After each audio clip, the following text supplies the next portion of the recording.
নমস্কার বন্ধুরা, ভারত লক্ষ্মী নার্সারির তরফ থেকে আমি সন্দীপ মাইতি যেই গাছটা আপনাদের দেখাচ্ছি এটা হচ্ছে বেগুন গাছ। 12 ঘন্টা ভিজিয়ে তলা ফেলা হয় এবং তলাতে চারা 1 মাস বয়সের পর এইগুলি মাঠে নিয়ে এসে এইভাবে রোপণ করতে হয়। এবং আপনাদের কাছে যেই বীজটা দেখাচ্ছি এটা হচ্ছে ভারত লক্ষ্মী নার্সারির নিশ্চিন্দিপুর বেগুন, ঝোঁকা বেগুন, এবং সারা বছরই কিছু না কিছু ফল দেয় এবং গাছে প্রচুর পরিমাণে ফল ধরে থাকে। আর এই যে যাত্রা দেখাচ্ছেন এইটা হচ্ছে এইচবি বেগুন তৃষ্ণা, এটাও ঝোঁকা বেগুনেরই একটা জাত, কিন্তু নিশ্চিন্দিপুরের থেকে অনেক বড় এবং মোটা হয় এবং সারা বছরই ফল দেয়। 2 বছর পর্যন্ত গাছটায় ফল নিতে পারেন। এই বেগুনটা হচ্ছে ভাঙড় বেগুন নামে পরিচিত। এটা হচ্ছে ভারত লক্ষ্মী নার্সারির এইচবি বেগুন সায়েন্তিকা।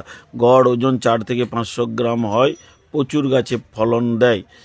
এবং এই যে বেগুনটা দেখতে পাচ্ছেন এটা হচ্ছে ব্লু স্টার পিয়া বেগুন, বেগুনি কালারের বেগুন, 4 থেকে 500 গ্রাম হয় এবং এইটি শীতেই বেশি চালু। আর এই বেগুনটা হচ্ছে তৃষ্ণা বেগুনের যাত্রার ভিডিওটা আপনাদের সাথে শেয়ার করলাম। আর এইটা সাদা বেগুন, সাদা বেগুনের একটি জাত। এই গাছে দেখতে পাচ্ছেন একটা বড় সাদা বেগুন হয়ে আছে। সাদা মানে পিওর সাদা নয়, হালকা গ্রিনের উপরে সাদা বেগুন। এইগুলো প্রচুর বড় বড় হয়, এক একটা গড় ওজন 500 থেকে 700 গ্রাম পর্যন্ত এই বেগুনগুলো হয়ে থাকে। সাদা বেগুন মিষ্টি, খুবই মিষ্টি বেগুনটা। এবং এই সমস্ত বীজগুলি আপনারা টবেও, 12 ইঞ্চি টবেও এই চারাগুলি লাগিয়ে ফলন নিতে পারেন এবং 2 বছর পর্যন্ত এক একটা বেগুন গাছে ফলন নিতে পারেন। যে কোনো জাতের বেগুন